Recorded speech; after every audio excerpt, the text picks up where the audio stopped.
Hello, folks. Welcome to my YouTube channel. Remember, yesterday when I was in here and I told you guys I would read this book to you?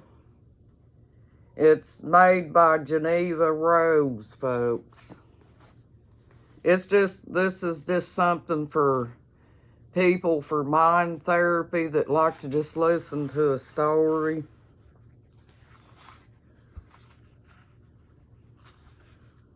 How y'all doing today, folks? Hope y'all are doing good. Not again. The disappointment in his voice fills the room and hangs there like a light fog. Cloudiness from one another. I take in a deep breath, removing the haze, and let it out, and just as quickly and clearing the path back between us. I don't need to look at him to know his eyes are disheartening and his lips are pressed firmly together. I don't blame him. I've disappointed Adam again. I run my hands over my hair, taming any flyaways. It's wrapped tightly in a perfect bun. It's always wrapped tightly in a perfect bun. I slide on a white blazer and readjust my pencil skirt. My eyes meet his, locking us back into one place. I'm sorry. I tilt my head down, avoiding his gaze to lure him towards me.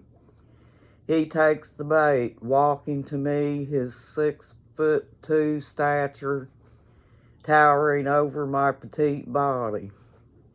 He puts his hand to my cheek and lifts my chin and kisses me softly on the lips. Every hair rises on my body after 10 years of marriage.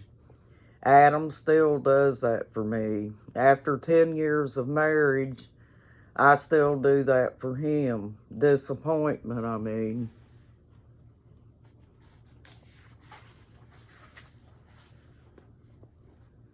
We were supposed to leave for the lake house yesterday. You said you'd be able to today.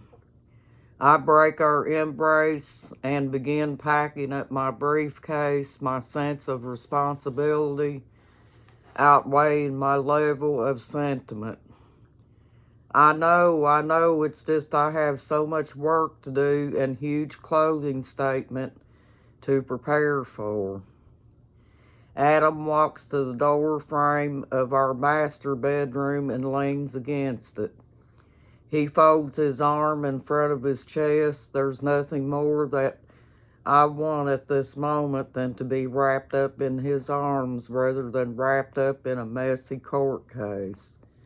But there are some things even I can't control. You always have so much work to do. There's always a big case you're working on. He narrows his eyes at me playfully, but in a somewhat accusing way, as if I were now on trial. Someone has to pay the bills. I give a small smile that lands. He shakes his head so slightly I almost don't notice it, but I need to acknowledge it. I place my hands on his shoulder. He pretends he won't lean down to meet my lips, but I know he will. He can't resist me, just like I can't resist him. He smiles, but his game of tug of war only lasts a few seconds before his body bends towards me. Our lips meet again, this time more passionate. This time our mouths spread, our tongues swirl, and his hands run up and down my back.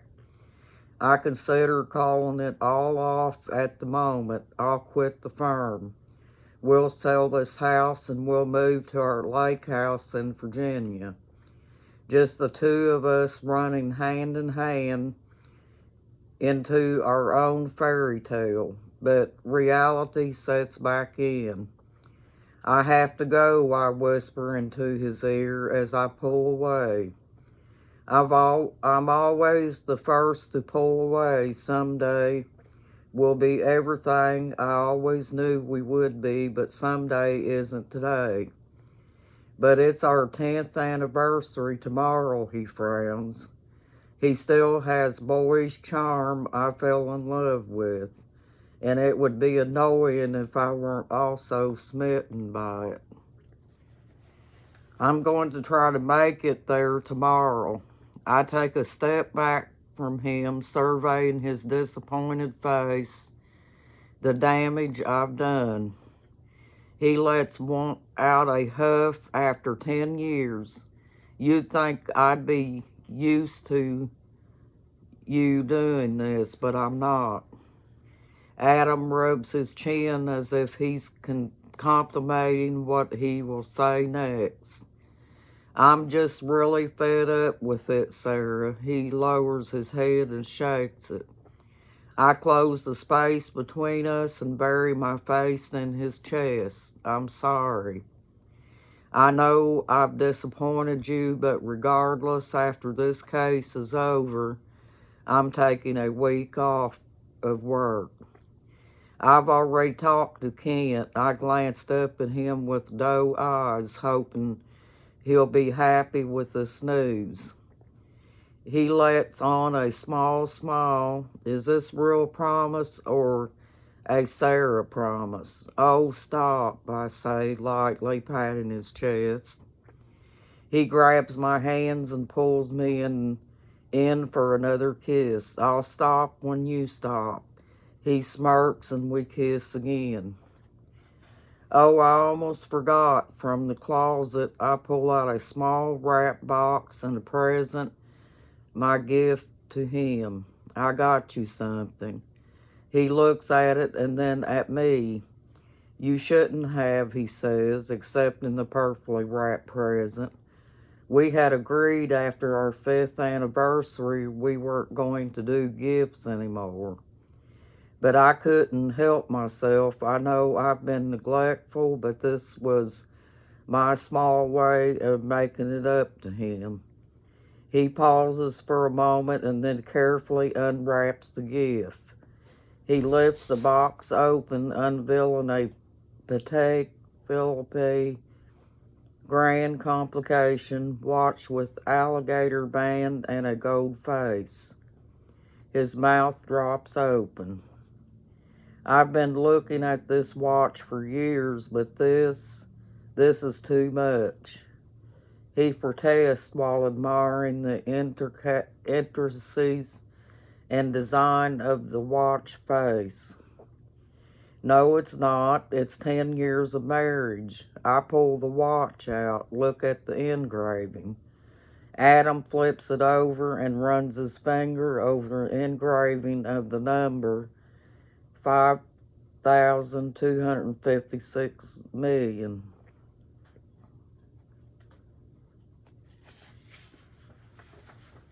Now, folks, we're not going to be able to read this for a long time, but wherever we stop, we'll start again one day.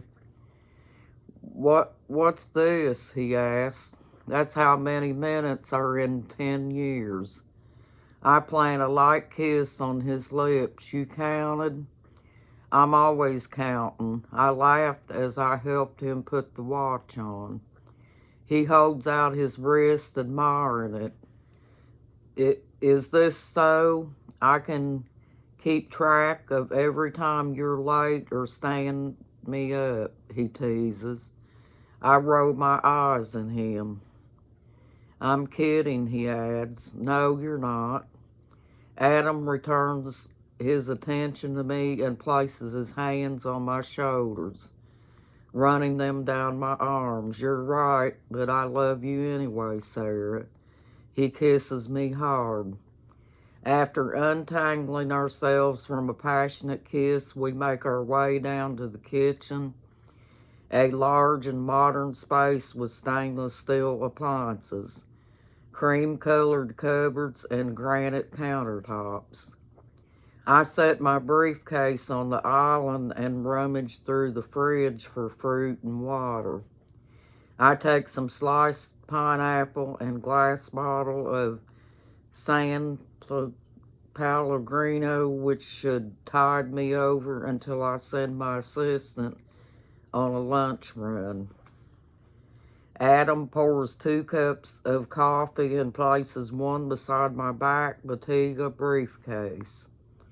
He removes the used coffee filter from the machine and walks to the garbage, pressing his foot on the pedal to open the lid. Just as he is about to discard and refuse into the can, a brief glittering of silver catches his eyes. What's this? Adam reaches down into the trash, pulling out a source of luminescence, a torn envelope with a card inside. Your mom sent us an anniversary card, I replied without looking up from my phone. And you just threw it away? He crumples up his face. I read it, acknowledge it, digest it. What more do you want me to do with it?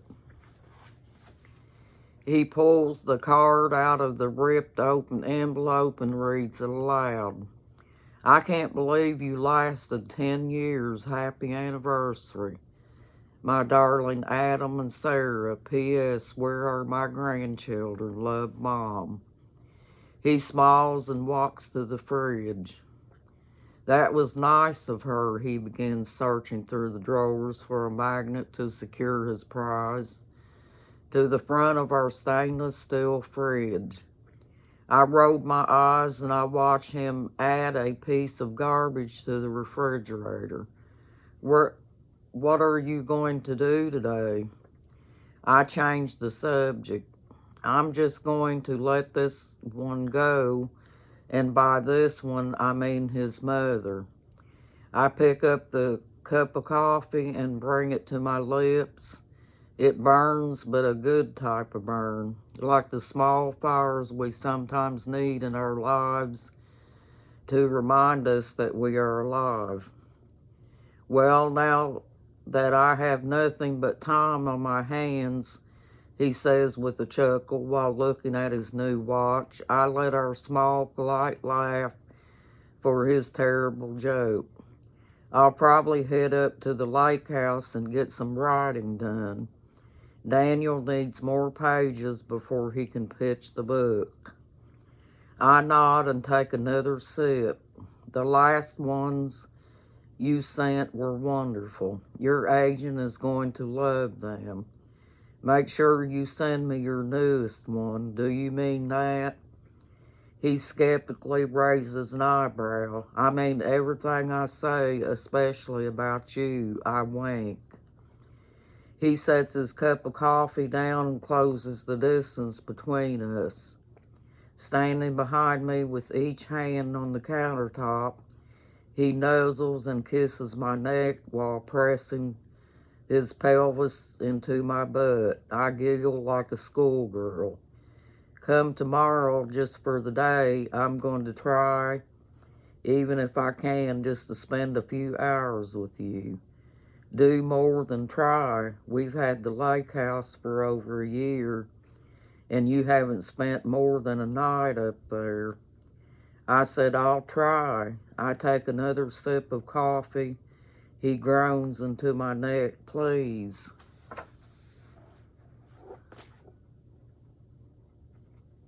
The name of this story is A Perfect Marriage, folks.